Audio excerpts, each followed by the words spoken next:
আজ বলবো এমন এক দম্পতির কথা যারা ছিলেন জান্নাতে যুবকদের নেতা এবং নারীদের সর্দার, আলী ইবনে আবু তালিব রাদিয়াল্লাহু তাআলা আনহু এবং ফাতেমা বিনতে রাসূলুল্লাহ রাদিয়াল্লাহু তাআলা আনহা। একদিন ফাতেমা রাদিয়াল্লাহু তাআলা আনহা অভিমান করেছিলেন। আলী রাদিয়াল্লাহু তাআলা আনহু ঘরে গেলেন, তবুও কথা বললেন না। তারা দুজনাই কিছুটা মন খারাপ করেছিলেন। তখন রাসূলুল্লাহ সাল্লাল্লাহু আলাইহি ওয়াসাল্লাম তাদের ঘরে আসলেন। দেখলেন দুজনার মধ্যেই কিছুটা নীরবতা। তিনি জিজ্ঞেস করলেন, তোমরা কেন চুপ?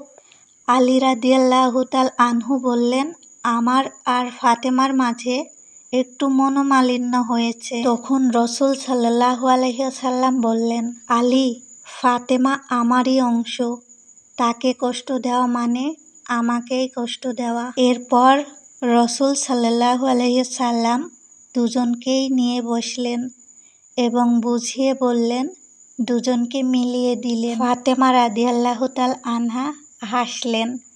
আলী রাদিয়াল্লাহু তাআলা আনহু শান্ত গলায় বললেন, আমি তোমাকে আল্লাহর জন্য ভালোবাসি। এই ঘটনা থেকে কি শিখলাম? প্রতিটা দাম্পত্য সম্পর্কেই রাগ অভিমান থাকে, কিন্তু সেখানে যদি থাকে সম্মান, তাকওয়া আর রাসূলের শিক্ষা, তবে সেই সম্পর্ক কখনোই ভাঙে না। আলী রাদিয়াল্লাহু তাআলা আনহু ছিলেন সাহসী যোদ্ধা, কিন্তু স্ত্রীর সামনে ছিলেন বিনয়ী ও দায়িত্বশীল। ভালোবাসা মানে আবেগ নয়, এটা দায়িত্ব। দাম্পত্য জীবন শুধু সুখে নয়, অভিমানেও তাকওয়া চাই।